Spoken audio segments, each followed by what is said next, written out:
Hi hello പുതിയൊരു സ്റ്റോറിയിലേക്ക് എല്ലാവർക്കും സ്വാഗതം. അങ്ങനെ രേവതിക്കുട്ടി പരിഭവിച്ച് നിൽക്കുക. രേവതിക്കുട്ടിയോട് താൻ തൻ്റെ അച്ഛൻ്റെ അടുത്താണെന്ന കാര്യം അലീന തുറന്ന് പറയുന്നുണ്ട്. ഇത് എപ്പോഴുണ്ടായി, ഇത് കള്ളക്കഥയാണെന്നൊക്കെ രേവതിക്കുട്ടി വിശ്വസിക്കാതെ പറയുന്നുണ്ട് കേട്ടോ. അല്ല മോളെ, ഇങ്ങോട്ട് പുറപ്പെടാൻ സമയത്താ എന്നോട് അച്ഛൻ പറഞ്ഞത് എന്നെ സ്റ്റാലിൻ ജോസഫ് എന്ന എൻ്റെ യഥാർത്ഥ പപ്പയുടെ അടുത്തേക്കാണ് കൊണ്ടുവിടുന്നെന്ന കാര്യം. എൻ്റെ പപ്പ എവിടെയാണെന്നൊക്കെ കണ്ടുപിടിച്ച് എന്നെ ഇങ്ങോട്ട് കൊണ്ടുവരായിരുന്നു. എന്നാലും ചേച്ചി, എനിക്കിത് വിശ്വസിക്കാനാവുന്നില്ല. അങ്ങനെ രേവതിക്കുട്ടിക്ക് ആദ്യം അലിന് തന്നോട് പറയാതെ പോയതിൽ പരിഭവം ഉണ്ടെങ്കിലും വിശദമായി തൻ്റെ കാര്യങ്ങളൊക്കെ പറഞ്ഞു കൊടുക്കുമ്പോൾ ആ പരിഭവം അങ്ങ് ഇല്ലാതായി പോകുന്നുണ്ട് കേട്ടോ.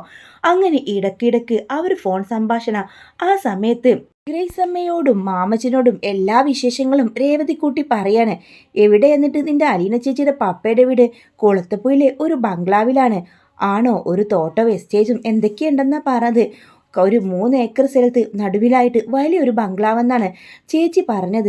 ഇത് പുളുവായിരിക്കും എന്ന് മാമച്ചൻ പറയുമ്പോൾ എൻ്റെ ചേച്ചി എങ്ങനെയൊന്നും പുളുവടിക്കില്ലെന്ന് ദേഷ്യത്തോടെ കുറുമ്പോടുകൂടെ രേവതിക്കുട്ടി പറയുന്നുണ്ട്. അവരുടെ യഥാർത്ഥ വീട് ഇവിടെ എങ്ങാനുമില്ല, പുന്നല്ലൂരിലാണ്. പുന്നല്ലൂരിലോ? അതേന്നേ, അത് ഷെറിൻ്റെ വീട് അവിടെയല്ല. അതിപ്പോൾ ഞാനിപ്പോൾ അതാണ് ഓർത്തതെന്ന് രേവതിക്കുട്ടി പറയാണ്. അത് ശരിയാണല്ലോ, ഷെറിൻ ചേച്ചിയുടെ വീട് പുന്നല്ലൂരിലാണല്ലോ. അങ്ങനെയാണെങ്കിൽ ഷെറിനെക്കുറിച്ച് വല്ല ഡീറ്റെയിൽസൊക്കെ കിട്ടുമായിരിക്കും. നമുക്ക് അലീന ചേച്ചിയോട് ചോദിക്കാം. ഒരേ നാട്ടുകാരാവുമ്പോൾ തീർച്ചയായിട്ടും അവർക്ക് അതിനെക്കുറിച്ച് എന്തെങ്കിലും അറിവ് കിട്ടാതിരിക്കോ? എന്തായാലും നീ നിൻ്റെ അലീന ചേച്ചിക്കൊന്ന് വിളിച്ചേ. മാമച്ചനും ഗ്രേസാമ്മയും ഇരിക്കുന്ന സമയത്ത് തന്നെ അവൾ അലീനയെ വിളിക്കുന്നുണ്ട്. ചേച്ചിയുടെ ഒരു കാര്യം പറയാനുണ്ട്. പുന്നല്ലൂരിലാണല്ലോ ഷെറിൻ ചേച്ചിൻ്റെയും വീട്. ചേച്ചിക്ക് അവരെക്കുറിച്ച് അന്വേഷിക്കാൻ പറ്റുമോ? ഞാനിവിടുത്തെ വല്യപ്പച്ചനോട് ചോദിക്കാം. വല്യപ്പച്ചൻ ഞാനുമായിട്ട് നല്ല കൂട്ടാണെന്ന് പറയുന്നുണ്ട്. അങ്ങനെ വല്യപ്പച്ചനും അലീനയൊക്കെ കൂട്ടതിന് ശേഷാട്ടോ ഈ ഒരു സ്റ്റോറി നടക്കുന്നത്. അങ്ങനെ അലീന അതും പറഞ്ഞുകൊണ്ട് തന്നെ ചോദിക്കുന്നുണ്ട്. എന്താ നീ മോളെ, നീ എൻ്റെ വാട്സപ്പിലേക്ക് അവരുടെ അഡ്രസ്സ് ഒന്ന് അയച്ചേക്കെന്ന് പറയാണ്. പറയുന്ന നിമിഷം തന്നെ രേവതിക്കുട്ടി അഡ്രസ്സ് പറയുന്നുണ്ട്. കൊട്ടാരമറ്റത്ത് എന്ന് പറയാണ് കേട്ടോ. അത് കേട്ടതും അലീന ചോദിക്കും, കൊട്ടാരമറ്റത്തോ? അതെ ചേച്ചി, എന്തേ ചേച്ചിക്ക് അറിയാമോ? എടി മോളെ, എൻ്റെ പപ്പയുടെ അഡ്രസ്സ് കൊട്ടാരമറ്റത്ത് സ്റ്റാലിൻ ജോസഫ് എന്നാണ്. കൊട്ടാരമറ്റത്തെ അവധിക്കുട്ടിച്ചയ്യൻ എന്നാണ് സ്റ്റാലിൻ ജോസഫിൻ്റെ പപ്പയുടെ പേര്, അതായത് എൻ്റെ അപ്പച്ചൻ്റെ പേര്. ഇത് കേട്ടതും ഗ്രേസാമ്മയും മാമച്ചനും ഷോക്കായിട്ട് നിൽക്കാണ് കേട്ടോ. എന്താ മോളെ പറഞ്ഞത്? കൊട്ടാരമറ്റത്തിലെ അവധിക്കുട്ടിച്ചയ്യനോ? റോബിനും ആൽബർട്ടൊക്കെ അപ്പോൾ അവിടുത്തെ ആളുകളാണോ? അതെ, സ്റ്റാലിൻ ജോസഫിനെ ഞങ്ങൾക്ക് ഓർമ്മയുണ്ട്. കൊട്ടാരമറ്റത്തെ സ്റ്റാലിൻ ജോസഫ് ഷെറിൻ്റെ മൂത്ത ബ്രദറാണ്. ആദ്യം ആ പേര് കേട്ടപ്പോൾ ഞങ്ങൾക്ക് അത്ര ഓടിയില്ല. മോളെ, നീ ഷെറിനെ കണ്ടായിരുന്നോ? നീ എവിടേക്ക് പോയിരുന്നോ? ഇല്ല ആൻറ്റി, ഞാൻ ഇവരടുത്ത് ആ കാര്യം സംസാരിച്ചിട്ടേ ഉള്ളൂ. എനിക്ക് കൊട്ടാരമറ്റത്ത് പോയി എല്ലാവരെയും കാണണമെന്ന്. ഞാൻ കണ്ടോളാം എന്ന് അലീന പറയുന്നുണ്ട്. ഇനിയിപ്പോൾ കാര്യങ്ങളൊക്കെ എളുപ്പമായിരിക്കും എന്ന് തന്നെ ചിന്തിക്കാം. ഈ സമയം സ്റ്റാലിൻ്റെ ഭാര്യയും മറ്റുള്ളവരുമെല്ലാം ഈ അലീന വന്നതൊക്കെ അറിഞ്ഞ് വലിയ ബഹളാണ് കേട്ടോ. എവിടെന്നാ ഇത്രയും വർഷങ്ങൾക്ക് ശേഷം ഒരു മകളുണ്ടായി? വിവാഹത്തിന് മുമ്പേ എന്നെ നിങ്ങൾ ചതിക്കുമായിരുന്നുവല്ലേ? നിങ്ങൾ എന്തൊരു കൊടും ചതിയാ ചെയ്തത്? എന്നെ എൻ്റെ മക്കളെയും ചതിച്ച് നിങ്ങൾ എങ്ങനെ വിവാഹത്തിന് മുമ്പ് ഉണ്ടായതാ? അതിനുശേഷം നീയുമായിട്ടുള്ള ബന്ധം ഉണ്ടായതൊക്കെ എൽസമ്മയെ പറഞ്ഞ് മനസ്സിലാക്കുന്നുണ്ട് സ്റ്റാലിൻ. പക്ഷേ ആര് പറഞ്ഞിട്ടും എൽസമ്മയുടെ ഒരു ജ്യേഷ്ഠതയുണ്ട്, റീത്താമ്മ. അവരൊന്നും ഇതിനെ അനുസരിക്കുന്നില്ല. തൻ്റെ അനുജത്തിയുടെ ജീവിതം എങ്ങനെയെങ്കിലും കുട്ടിച്ചോറാക്കണം, അതിനുള്ളൊരു നടത്തിലാണ് കേട്ടോ. അങ്ങനെ അവർക്കതൊന്നും കുറിച്ച് മനസ്സിലാവുന്നില്ല. ഈ സമയം സ്റ്റാലിനെ കൊല വിളിക്കണം. അവനെ ഇനി ജീവിച്ചിരിക്കാൻ പാടില്ല. അവൻ്റെ സകല സ്വത്തുക്കളും അവളുടെ പേരിൽ എഴുതിക്കുന്നതിന് മുമ്പേ അവനെ തീർക്കണം എന്നാണ് എൽസമ്മയുടെ ബ്രദറുടെ ഒരു കാര്യം. റീത്തമ്മയും എൽസമ്മയുടെ ബ്രദറും കൂടെ ചേർന്ന് സ്റ്റാലിനെ വകവരുത്താൻ പല കാര്യങ്ങളൊക്കെ ആലോചിക്കുന്നുണ്ടെങ്കിലും അതെല്ലാം പാളിപ്പോവാണ്. അങ്ങനെ അലീനയും സ്റ്റാലിനും ഒറ്റയ്ക്കുള്ളൊരു ദിവസം പെരാ മഴയായിരിക്കും. മോളെ, ഞാനൊന്ന് പുറത്ത് പോയിട്ട് വരാം. ഈ മഴയത്ത് അച്ഛൻ എങ്ങോട്ടായി പോകുന്നത്? മഴയൊന്നും പ്രശ്നമല്ല. ഞാൻ പറഞ്ഞല്ലോ, എനിക്ക് അത്യാവശ്യമായിട്ടൊന്ന് ടൗണ് വരെ പോകണം.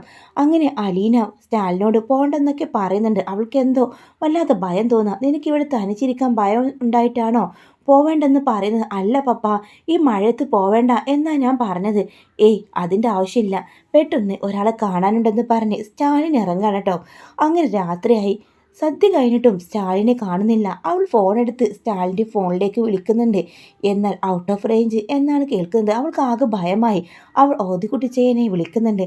വല്യപ്പച്ച, ഇതുവരെ ആ പപ്പ വന്നില്ലല്ലോ. അവന് എന്തെങ്കിലും ആവശ്യത്തിന് പുറത്തു പോയതായിരിക്കും. മോളെ, അപ്പോഴേക്കും ലൈനി കട്ടാവുന്നുണ്ട് കേട്ടോ. അത്രയും മഴയായിരിക്കും. അങ്ങനെ റോബിനെയും ആൽബർട്ടിനെയൊക്കെ അലീന വിളിക്കുന്നുണ്ട്. മഴ കാരണം അവൾക്ക് ലൈനി പോലും കിട്ടുന്നില്ല. എന്താണ് സംഭവിച്ചതെന്ന് അവൾക്ക് അറിയില്ല. സദ്യ 10 മണിയായി. അപ്പോൾ അവളിങ്ങനെ ആൻ്റപ്പൻ ചേട്ടനോടൊക്കെ പറയണേ, ചില ദിവസങ്ങൾ സാബ് പുറത്തു പോയാൽ ഇങ്ങനെയാ, വരാൻ ഒരുപാട് വൈകും. പക്ഷെ ഇന്നെന്തോ എനിക്കെന്തോ വല്ലാതെ ഭയം. കുഞ്ഞതുകൊണ്ട് ഭയപ്പെടേണ്ട, സാബിങ് വന്നോളും. അങ്ങനെ അവരൊക്കെ രണ്ടുപേരും ഇങ്ങനെ മാറി മാറി ഫോണിൽ വിളിച്ചുകൊണ്ടിരിക്കുക. എന്നാൽ അത് സ്വിച്ച് ഓഫ് എന്ന മറുപടിയാണ്. കുറേ സമയം കഴിഞ്ഞപ്പോൾ അലീന റിമോട്ട് എടുത്ത് TV ഓൺ ചെയ്യുന്നുണ്ട്. അപ്പോഴാണ് പുറത്ത് നടക്കുന്ന ബഹളങ്ങളെല്ലാം അവൾക്ക് മനസ്സിലാവുന്നുണ്ട്. ഒരു ജീപ്പ് കൊക്കയിലേക്ക് വീണു. ആളിനെക്കുറിച്ച് യാതൊരു അറിവുമില്ല എന്നായിരുന്നു. ഇത് പപ്പയുടെ ജീപ്പല്ലേ ആൻ്റപ്പേട്ട എന്ന് പറഞ്ഞ അവൾ ഒറ്റ നിലവിളിയായിരുന്നു. ആൻ്റപ്പൻ അങ്ങോട്ട് വന്ന് TV-യിലേക്ക് അയച്ചു കണ്ടതും, അയ്യോ സാബിൻ്റെ ജീപ്പല്ലേ ഇത്, അതെ, ഞങ്ങൾ എന്ത് ചെയ്യും? അങ്ങനെ നിലവിളിച്ചുകൊണ്ട് കരയാൻ അലീനക്ക് എന്ത് ചെയ്യണമെന്നറിയില്ല, ആരെ വിളിക്കണമെന്നറിയില്ല. വല്ലാത്തൊരവസ്ഥ. അങ്ങനെ TV-യിലെ ന്യൂസിൽ കുറച്ച് കഴിയുമ്പോൾ തന്നെ സ്റ്റാലിനെ കണ്ടെത്തി എന്നിട്ടോ ആ ജീപ്പിലുണ്ടായിരുന്ന വ്യക്തിയെ കണ്ടിട്ടുണ്ട് എന്ന് ന്യൂസ് കേട്ടതും അലീന ജാഗ്രതയോടെ അതിലേക്ക് നോക്കുന്നുണ്ട്. അങ്ങനെ ആ സമയം തന്നെ അവിടെ സ്റ്റാലിൻ എന്ത് സംഭവിച്ചെന്നോ ഏത് ഹോസ്പിറ്റലാക്കിയെന്നോ ഒന്നും അറിയില്ല. അങ്ങനെ അലീന ആ മഴയത്ത് പുറത്തേക്കോടെ, മോളെ തനിച്ച് പോകണ്ട, അതും ഈ രാത്രി, ഇതേ നമുക്ക് പോവാം. അങ്ങനെ അലീനയും കുട്ടി ആൻ്റപ്പം തന്നെ ആ ഡ്രൈവ് ചെയ്ത് അവർ രണ്ടുപേരും കൂടെ പുറത്തേക്ക് പോവാണ്. സ്റ്റാലിനെ എവിടേക്കാണ് കൊണ്ടുപോയെന്ന് നമുക്കറിയില്ല. അവരാണെങ്കിൽ പോലീസ് സ്റ്റേഷനിലേക്ക് വിളിക്കുന്നുണ്ട്. സ്റ്റാലിനെ കുറിച്ചൊക്കെ അവർ വിവരം പറഞ്ഞതനുസരിച്ച് സിറ്റി ഹോസ്പിറ്റലിലേക്ക് അലീനയും ആൻ്റപ്പേട്ടനും കൂടെ പോവാണ്. സ്റ്റാലിൻ ജോസഫിനെ ICUവിൽ പ്രവേശിച്ച് കാണും. ആ സമയം പോലീസുകാരോടടുത്ത് വന്ന് അലീന ആ മഴയത്ത് ഓടി വന്ന് പറയുന്നുണ്ട്, സാർ, അകത്ത് കിടക്കുന്ന എൻ്റെ പപ്പയാണ്. അദ്ദേഹത്തിന് എങ്ങനെയുണ്ട്? ഇപ്പോൾ ഹോസ്പിറ്റലിൽ എത്തിച്ചതേ ഉള്ളൂ. ഡോക്ടർമാർ നോക്കുന്നുണ്ട്. അലീന കരഞ്ഞുകൊണ്ട് പ്രാർത്ഥനയോടെ കസേരയിലിരിക്കുക. അവൾ ഓതിക്കുട്ടിച്ചേനൊക്കെ വിളിച്ച് വിവരം പറയുന്നുണ്ട്. ന്യൂസ് കണ്ട് അവരെല്ലാം വിവരം അറിഞ്ഞു കാണും. അങ്ങനെ അവരൊക്കെ ആ ഹോസ്പിറ്റലിലേക്ക് എത്താം. ആ സമയത്ത് അലീനയാണെങ്കിലോ കരഞ്ഞ് പ്രാർത്ഥനയിൽ നിൽക്കായിരിക്കും. അങ്ങനെ പുറത്തു വന്ന ഡോക്ടർ പറയുന്നുണ്ട്, പെട്ടെന്ന് ഒരു ഓപ്പറേഷൻ വേണം. പക്ഷേ പ്രതീക്ഷയൊന്നുമില്ല. ആളുടെ അവസ്ഥ അത്രയും മോശമാണ്. ഇനിയിപ്പോൾ മരണത്തിൽ നിന്ന് ജീവിതത്തിലേക്ക് തിരികെ വന്നാലും ആൾക്ക് ബെഡിൽ നിന്ന് എണീക്കാൻ പോലും കഴിയുമോ എന്ന് ഞങ്ങൾക്കൊരു ഉറപ്പ് തരാൻ പറ്റിയില്ല. ഇത് കേട്ട ഓതിക്കുട്ടിച്ചേനും അലീനയൊക്കെ നെട്ടുന്നുണ്ട്. വിതുമ്പലോടെ ഡോക്ടറോട് പറയുന്നുണ്ട്, എൻ്റെ അച്ഛൻ്റെ ജീവൻ രക്ഷിക്കണം, എൻ്റെ പപ്പയ്ക്ക് ഒന്നും സംഭവിക്കരുത്, ജീവനോടെ ഞങ്ങൾക്ക് കിട്ടണം എന്നവൾ കൈകൂപ്പി പറയാണ്. ദൈവത്തോട് പ്രാർത്ഥിക്കൂ. അങ്ങനെ ഡോക്ടർമാർ മണിക്കൂറുകൾ എടുത്തു ആ സർജറി കഴിയാനായിട്ട്. കുറച്ച് സമയം കഴിഞ്ഞപ്പോൾ ഡോക്ടർ വന്ന് പറയുന്നുണ്ട്, ദേ ഓപ്പറേഷനൊക്കെ കഴിഞ്ഞിട്ടുണ്ട്, ഇനി ദൈവത്തിൻ്റെ പ്രാർത്ഥിക്കുക, ദൈവം മാത്രമേ വിചാരിച്ചാലേ കാര്യങ്ങളൊക്കെ നടക്കൂ. അങ്ങനെ പിന്നീട് വീണ്ടും മണിക്കൂറുകളും ദിവസങ്ങളും കടന്നുപോയി. സ്റ്റാലിൻ ജോസഫിൻ്റെ ചലനത്തിന് പോലും ഒരു വ്യത്യാസമില്ല. അങ്ങനെ അലീനയുടെ പ്രാർത്ഥനയ്ക്ക് ഫലം കിട്ടിയതുപോലെ സ്റ്റാലിൻ കണ്ണ് തുറക്കുക. അവൾ ഇടയ്ക്കെല്ലാം ചെന്ന് സ്റ്റാലിനെ കൈപിടിച്ച് സംസാരിക്കുന്നുണ്ട്. പപ്പയെ എനിക്ക് കിട്ടിയപ്പോഴേക്കും ഈ ഒരു അവസ്ഥ വന്നല്ലോ, എനിക്കിത് സഹിക്കാനാവുന്നില്ല എന്ന രീതിയിലൊക്കെ അലീന തൻ്റെ പപ്പയ്ക്ക് അരികിൽ വന്ന് പ്രതികരണം ഒന്നുമില്ലെങ്കിലും സങ്കടത്തോടെ സംസാരിക്കുന്നതെല്ലാം ഡോക്ടർമാരും സിസ്റ്റർമാരും ശ്രദ്ധിക്കുന്നുണ്ടായിരുന്നു. ആ കുട്ടി തൻ്റെ പപ്പയോട് എത്ര സ്നേഹത്തോടെയാണ് പെരുമാറുന്ന ഡോക്ടർമാരൊക്കെ വിലയിരുത്തുകയും ചെയ്യുന്നുണ്ടായിരുന്നു കേട്ടോ. അങ്ങനെ സ്റ്റാലിൻ്റെ നല്ല മാറ്റം സംഭവിക്കുന്നുണ്ട്. സ്റ്റാലിനെ ഹോസ്പിറ്റൽ വിടാനായിട്ടില്ല. എന്നാലും കുഴപ്പമില്ല, സ്റ്റാലിൻ്റെ അവസ്ഥ കോമ സ്റ്റേജിലേക്ക് പോവില്ല. ആൾക്ക് പഴയതുപോലെ നടക്കാനും ഇരിക്കാനും എല്ലാത്തിനും കഴിയും. എല്ലാം പ്രാർത്ഥനയുടെ ഒരു ഫലം തന്നെയാണെന്ന് ഡോക്ടർമാർ പറയാണ്. ഓതിക്കുട്ടിച്ചേനോട് പറയുന്നുണ്ട്, ആരാ അത്? അയാളുടെ മകളാണോ? അതെ, മൂത്ത മകളാണ്. ആ കുട്ടിയുടെ സ്നേഹവും തലോടലൊക്കെ കൊണ്ടായിരിക്കാം ഒരു പക്ഷേ സ്റ്റാലിൻ ജീവിതത്തിലേക്ക് തിരികെ വന്നത്. അത്രയും ആത്മാർത്ഥമായിട്ടാണ് ആ കുട്ടി പ്രാർത്ഥിച്ചത്. സ്വന്തം പപ്പയോട് ഇത്രയ്ക്ക് സ്നേഹമുള്ള മകളുണ്ടല്ലോ എന്നൊക്കെ അലീനെക്കുറിച്ച് പറയുന്നുണ്ട് കേട്ടോ. അങ്ങനെ ആ സമയം സ്റ്റാലിൻ മെല്ലെ കണ്ണ് തുറക്കാണ്. അലീന അരികെ തന്നെയുണ്ട്. അലീനയുടെ സാന്നിധ്യം അവിടെ ഉള്ളതുകൊണ്ട് തന്നെ എലസമ്മയും അവളുടെ അനിയത്തിമാരൊക്കെ അവിടെ നിന്ന് പോവാട്ടോ. ആദ്യമൊക്കെ അലീനയോട് വെറുപ്പാണല്ലോ, അതുകൊണ്ട് തന്നെ അവർ ഹോസ്പിറ്റലിൽ നിൽക്കാനൊന്നും കൂട്ടാക്കുന്നില്ല. മോളെ എന്ന് വിളിക്കുന്നുണ്ട്. എനിക്ക് മരിക്കാൻ ഒട്ടും പേടിയില്ല മോളെ, പക്ഷേ എനിക്ക് ഒരേ ഒരു കാര്യം, മരിക്കുന്നതിന് മുമ്പേ ഒരാളോട് എനിക്ക് മാപ്പ് ചോദിക്കണം. അത് മാത്രമേ ഈ അച്ഛൻ്റെ മനസ്സിലുള്ളൂ എന്താ പപ്പ ഈ പറയുന്നത്? ഇങ്ങനെയൊക്കെയാണോ ഈ സമയത്ത് പറയുന്നത്? അതെ, എനിക്കറിയാം ഇനി എന്നെ ഒന്നിനും കൊള്ളത്തില്ലെന്ന്. ഏയ്, അങ്ങനെയൊന്നും പറഞ്ഞില്ല ഡോക്ടർ. സാധാരണ പോലെ നടക്കാനും എല്ലാത്തിനും എൻ്റെ പപ്പയ്ക്ക് കഴിയും. ഡോക്ടർ എനിക്ക് ഉറപ്പ് തന്നിട്ടുണ്ട്. ആര് പറഞ്ഞു? എനിക്കറിയാം സ്റ്റാലിൻ ജോസഫ് ഇനി പഴയ ഗാംഭീര്യത്തോടു കൂടെ നടക്കില്ലെന്ന്. വയസ്സ് എത്രയെന്നാ നിന്റെ വിചാരം? അന്ന് ആഗ്രയിലേക്ക് തിരികെ പോകുമ്പോൾ എനിക്കൊരു ആക്സിഡൻ്റ് ഉണ്ടായി. അന്നത്തെ പോലെയല്ല, അന്ന് എനിക്ക് ചെറുപ്പമായിരുന്നു. ഇപ്പോഴോ അസ്ഥികളൊക്കെ ഒടിഞ്ഞു നുറുങ്ങിക്കാണും. എൻ്റെ പപ്പ അതിനെക്കുറിച്ചൊന്നും ഓർക്കേണ്ട. ഈ മോള് കൂടെ ഉള്ളപ്പോൾ അച്ഛനതേ ഞാൻ നടത്തിയിരിക്കും. അങ്ങനെ അവർ രണ്ടുപേരും ഇങ്ങനെ സംസാരിക്കുക. അതിനുശേഷം സ്റ്റാലിന് വല്ലാതെ ചുമക്കാൻ തുടങ്ങിട്ടോ. അപ്പോഴേക്കും ഡോക്ടർമാരും നേഴ്സുമാരൊക്കെ ഓടി വരുന്നുണ്ട്. ചുമച്ച് ചുമച്ച് വല്ലാതെ നെഞ്ച് വേദനിക്കുന്ന പോലെ തോന്നുക. കണ്ണുകൾ അടഞ്ഞു പോകുന്നുണ്ട്.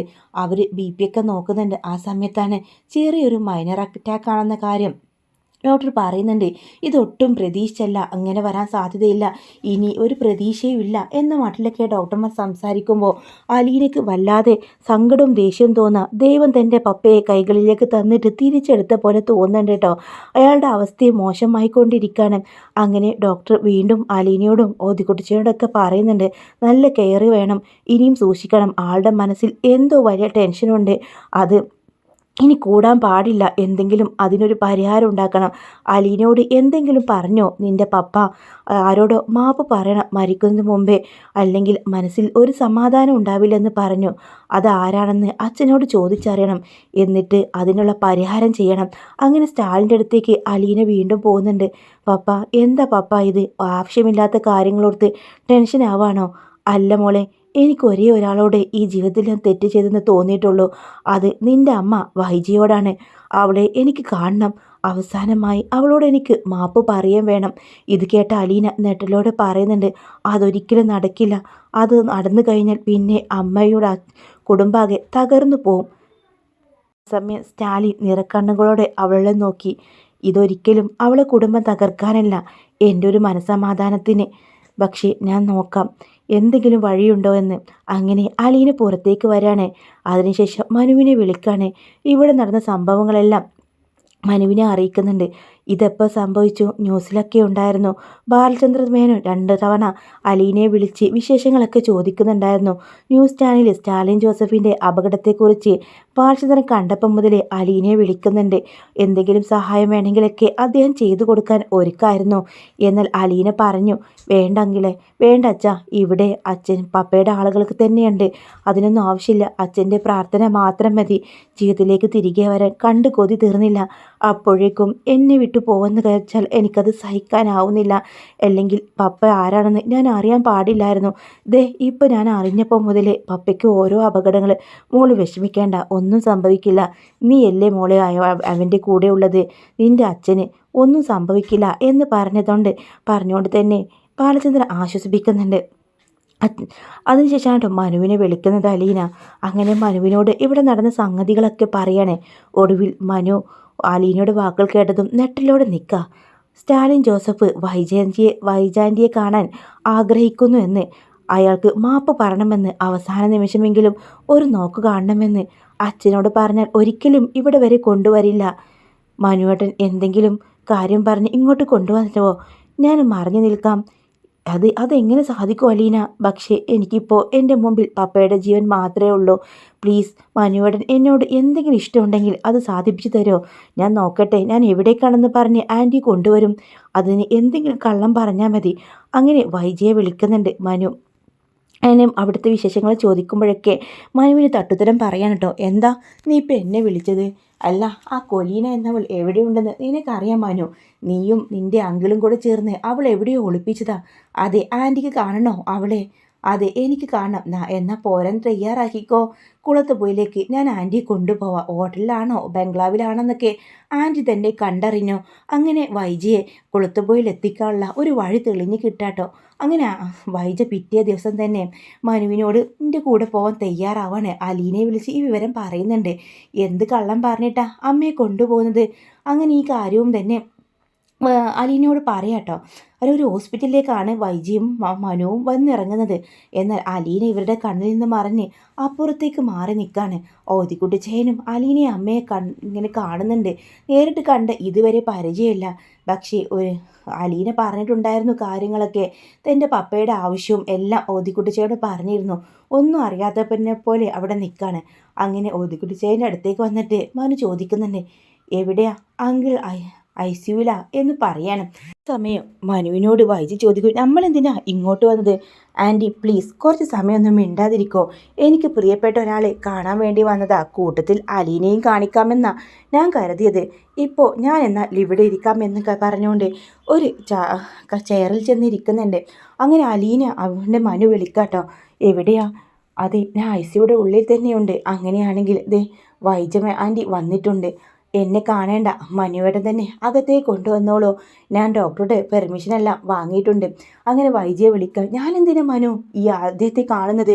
അതെ, ആൻറ്റിയാണ് കാണേണ്ടത്. മറ്റാരും കണ്ടില്ലെങ്കിലും ആൻറ്റിയാണ് അദ്ദേഹത്തെ ഇപ്പോൾ കാണേണ്ടത്. അതാണ് ആവശ്യം. അദ്ദേഹത്തിൻ്റെ ഒരു അഭിലാഷമാണ് ആൻറ്റി അദ്ദേഹത്തെ കാണണമെന്ന കാര്യം. അതിന് ഞാൻ ഒട്ടും പരിചയമില്ലാത്ത ഒരാൾ എന്തിനാ കാണുന്നത്? ആൻറ്റി വാ എന്ന് പറഞ്ഞുകൊണ്ട് ആ കൈ പിടിച്ചുകൊണ്ട് ICUയുടെ ഉള്ളിലേക്ക് കൊണ്ടുപോവാണ് മനു. അങ്ങനെ അവിടെ ഇങ്ങനെ കുറേ വെന്റിലേറ്ററിൻ്റെ ഉള്ളിലൊക്കെ ആയിട്ട് കിടക്കുന്ന, വയറിൻ്റെയൊക്കെ ഉള്ളിലായിട്ട് കിടക്കുന്ന സ്റ്റാലിൻ ജോസഫിനെ ഒരു നോക്ക് നോക്കിയതേ ഉള്ളൂ വൈജ. നേട്ടിലോടെ ആ മുഖത്തേക്ക് നോക്കാണ്. അവൾക്കൊന്നും മനസ്സിലായില്ല. ആൻറ്റി, ഇതാ ഞാൻ പറഞ്ഞ സ്റ്റാലിൻ ജോസഫ് എന്ന പേര്. ഇദ്ദേഹത്തിന് നിങ്ങളെ കാണണമെന്ന് ആവശ്യപ്പെട്ടു. ഞാനത് ഇവിടെ കൊണ്ടെത്തിച്ചു. ഇനിയെങ്കിലും ഇവിടുന്ന് ദേഷ്യമൊന്നും കാണിക്കാതെ ഇദ്ദേഹത്തിന് പറയാനുള്ളതെന്ന് കേൾക്കണം. അങ്ങനെ വൈജിക്കാണെങ്കിലോ ആകെ മനസ്സിലാട്ടോ. എങ്ങനെ സംഭവിച്ചു? ഇത് സ്വപ്നമാണോ എന്ന് പോലും അറിയില്ല. വൈജയെ ഒന്ന് വിളിക്കുന്നുണ്ട് സ്റ്റാലിൻ ജോസഫ്. ഇവിടെ വന്നിരിക്കുന്നു പറയുമ്പോൾ വൈജ ഒരു പ്രതിമയെപ്പോലെ അദ്ദേഹത്തിൻ്റെ അടുത്ത് വന്നിരിക്കാണ്. അങ്ങനെ സ്റ്റാലിനാണെങ്കിലോ ആ സമയത്ത് ഇരിക്കാം ആംഗ്യം കാണിക്കാണ്. വൈജ, എന്തിനാ ഇപ്പോൾ എന്നെ കാണണമെന്ന് നിങ്ങൾ ആവശ്യപ്പെട്ടത്? 23 വർഷം ഞാൻ വെറുക്കുന്ന ഒരേ ഒരാളുണ്ടെങ്കിൽ അത് നിങ്ങൾ മാത്രമാണ്. വൈജെ, നീ എന്നെ വെറുക്കാനുള്ള കാരണം എന്താ?